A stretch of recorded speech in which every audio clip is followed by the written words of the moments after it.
The call came at 11:47 on a Tuesday night. I remember the exact time because I had just closed my laptop after finishing a patient discharge summary, finally allowing myself to breathe after a 16-hour shift. My phone lit up on the nightstand. My mother's name on the screen. I almost didn't answer. But I did. And the first words out of her mouth were not hello or how are you. They were, your brother needs you. He's been arrested. I sat there in the dark for a long moment, holding the phone against my ear, listening to her cry, and I thought about the last time I had needed her.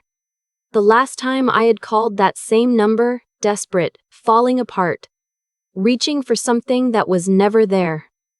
She hadn't answered. Let me go back to the beginning.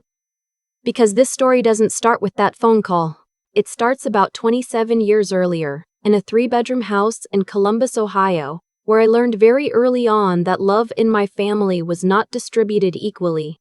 My name is Sarah. I'm the oldest of 2 children. My brother Tyler is 4 years younger than me, and from the moment he was born, the dynamic in our house shifted in a way I was too young to name, but old enough to feel. Tyler was charming, loud, funny in the way that made adults stop and smile. I was quiet, studious, careful. I got good grades because I genuinely believed that if I was good enough, smart enough, helpful enough, my parents would eventually look at me the way they looked at him. They never did. It wasn't dramatic cruelty. It was the quieter kind, which I think is actually harder to explain to people who haven't lived it. It was my father coaching Tyler's Little League team every Saturday while never once attending my school science fairs, even the year I won first place at the district level. It was my mother buying Tyler a car for his 16th birthday and then telling me, when I turned 16 4 years earlier, that I needed to learn the value of hard work and save up myself. It was the way dinner conversation naturally orbited around Tyler, his games, his friends, his plans. While my accomplishments were acknowledged with a brief nod before the subject changed. I worked 30 hours a week through high school to save for my own car. I applied for every scholarship I could find. I got into Ohio State on a partial academic scholarship and took out loans for the rest because when I sat down with my parents to talk about college finances, my father said they needed to save their money. Tyler would be starting college in 4 years and they wanted to be ready. I was 17 years old sitting at that kitchen table and I understood then that the rules were different for me. I threw myself into school the way I had thrown myself into everything, completely, almost desperately. I still read nursing, then went back for my nurse practitioner certification. I moved to Charlotte, North Carolina, at 24 for a position at a hospital that had a strong residency program. I built my life there, piece by piece. I made friends. I found an apartment I loved with big windows and a small balcony where I grew tomatoes in the summer. I still read therapy when I was 26 and spent 2 years carefully unpacking what I had always known but never allowed myself to say out loud, that I had grown up in a home where I was an afterthought. My therapist, Dr. Noon, was patient and direct in equal measure. She never told me what to feel, but she helped me see clearly. And what I saw clearly, eventually, was that my relationship with my parents was built entirely on my willingness to keep performing for an audience that had already decided the show wasn't worth watching. I didn't cut contact immediately. I spent another year trying, calling on holidays, visiting at Christmas, sending cards. My mother would ask how work was going, I would answer, and then she would spend the next 40 minutes telling me about Tyler, his new business idea, his new girlfriend, how talented he was, how everyone in town just adored him. Tyler, by this point, was 28 and had started his 3rd business venture, the first 2 having quietly failed. My parents had bankrolled both of them. When I mentioned once, carefully, that I was struggling to pay off my student loans, my father told me that was the risk of choosing an expensive school. I had chosen Ohio State. Tyler went to a private university in Nashville, fully funded by our parents. The moment I actually decided to step back happened on a Sunday afternoon in March. I had called to check in the way I always did. My mother answered, and within 2 minutes, she was upset, genuinely distressed, because Tyler's newest restaurant venture in Nashville was having cash flow problems. She needed to talk through whether they should give him another loan. She was asking me for advice on how to help my brother. She did not ask how I was. She did not remember that 3 weeks earlier I had mentioned I was going through a difficult stretch at work, a situation involving a patient that had been emotionally heavy and that I had asked if we could talk about sometime. She had forgotten. Entirely. I said, "Mom, I love you. But I can't keep doing this." And I explained, as calmly as I could, that I needed to take some space, that I would reach out when I was ready. She cried. She said I was being selfish. She said family didn't abandon each other. I stayed calm. I said goodbye. I hung up. My father called me back within the hour. He didn't ask questions. He told me that if I was going to act this way, I shouldn't expect them to come running when I needed something. I told him I understood. I said goodbye to him too. I want to be honest about what that period was like, because it was not triumphant. The first few months of limited contact felt like grief. There is something specific and strange about mourning people who are still alive, still reachable, but who you have finally acknowledged were never quite present in the way you needed. I cried more than I expected to. I had good days and hard days. I leaned on Dr. Nguyen, and I leaned on my close friends in Charlotte, particularly my friend Maya, who had known me since my first year in the city, and who had watched me twist myself into knots over my family for years. "You're not abandoning them," Maya told me one evening when we were sitting on my balcony. "You're just finally stopping the part where you abandon yourself." I wrote that down. I kept it. Work became the thing that steadied me. I loved what I did, the precision of it, the way a good day meant someone went home healthier than when they arrived. I got a promotion at 30 to lead NP for our cardiology unit. I started mentoring newer nurses on the floor, which I hadn't expected to love as much as I did. I ran a half marathon that fall, which I had signed up for partly as a personal challenge and partly because I needed something to train for, something concrete to work toward while everything else felt uncertain. I dated a little. Nothing serious for a long time. I was careful about who I let close. Dr. Nguyen and I talked a lot about patterns. How easy it is to keep choosing relationships that replicate the emotional dynamics you grew up with. To keep reaching for people who make you earn what should be freely given. That conversation changed the way I approached everything. At 31, I met someone through a mutual friend at a dinner party, a structural engineer named David who was quiet and funny and deeply decent. We dated for a year before I told him about my family. He listened carefully and didn't try to fix it or minimize it. He said, "That sounds exhausting to carry for so long." I thought about those words for days after. My parents didn't know about David. They didn't know about the promotion, or the half marathon, or much of anything about my life. Occasionally, my mother would send a text on my birthday, a single line, never a call. I would reply with a brief thank you. That was the extent of it for almost 2 years. Tyler, from what I gathered through family members I was still loosely in contact with, my Aunt Linda, who was my mother's sister and who had always been more perceptive about the family dynamics, was still in Nashville. The restaurant had eventually closed. He had gotten into something new, some kind of import business that my aunt described vaguely as a little unclear what exactly he's selling. He had broken up with a long-term girlfriend. My parents had apparently lent him another significant sum of money to get the new venture off the ground. My Aunt Linda was the one who called me in September to give me a heads up.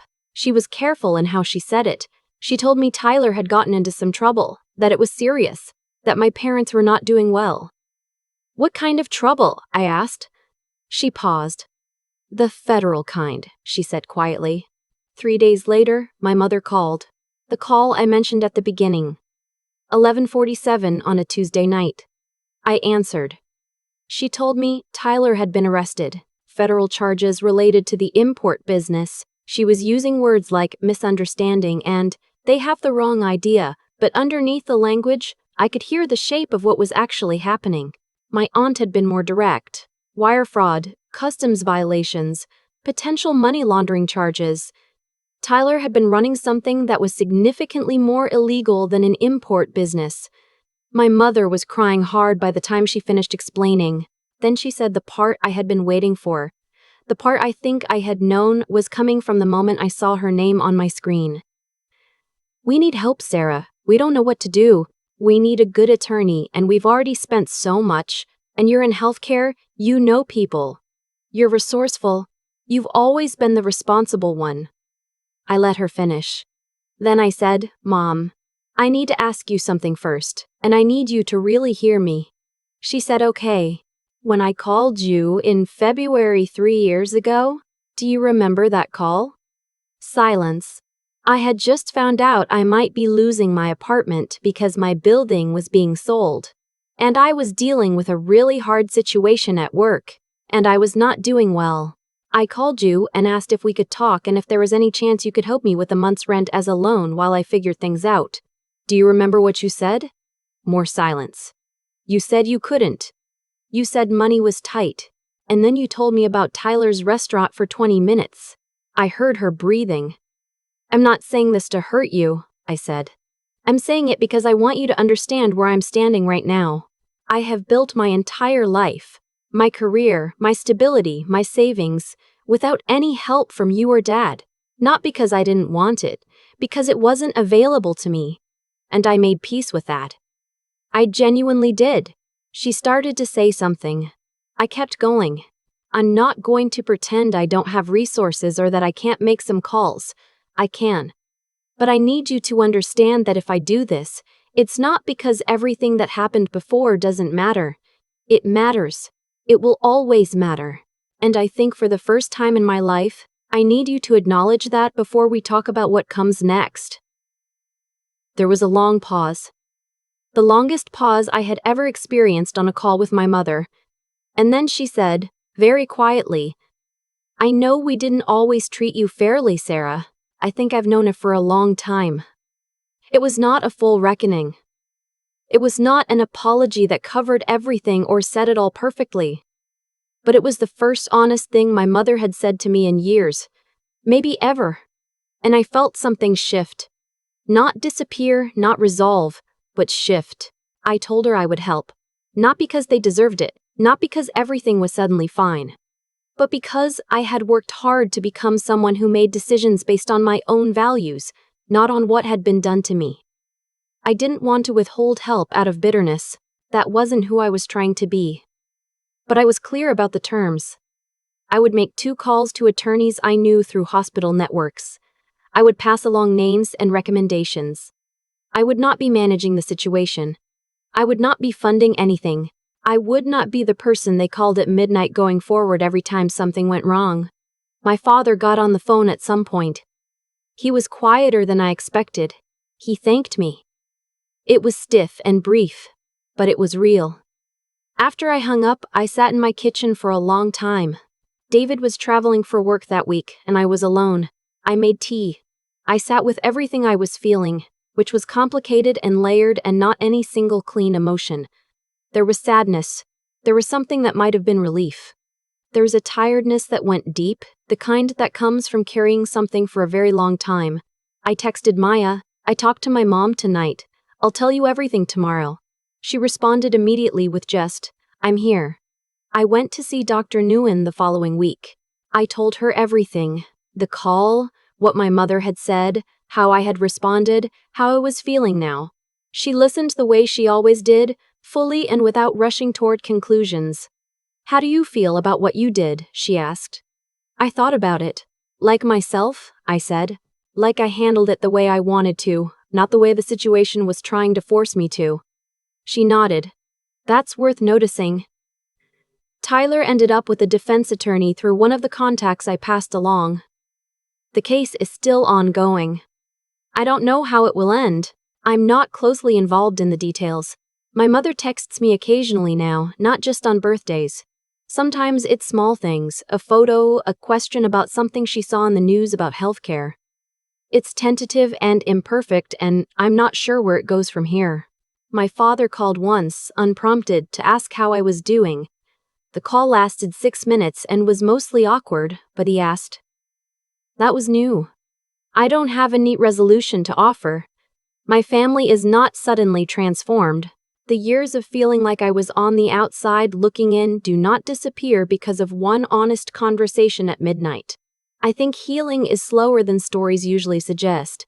It doesn't arrive in a moment. It accumulates, in therapy sessions, in the choices you make about who you let close, in the long process of learning to stop waiting for people to see your worth and deciding to simply know it yourself. What I know is this: I worked for everything I have. I built my career in a city I chose, surrounded by people who show up for me. I have a partner who listens. I have a friend in Maya who has been steadier than anyone I grew up with. I have a therapist who helped me see myself clearly when I couldn't do it alone. And I have something I didn't have for most of my life. The understanding that my value was never actually determined by whether my parents recognized it. That was always their limitation, not my flaw. The phone call at 11:47 was not the end of anything. It was something smaller and more real than that. It was a door that had been locked for a long time, opening just slightly. Whether it opens further is not entirely up to me. But I'm no longer standing outside it, knocking.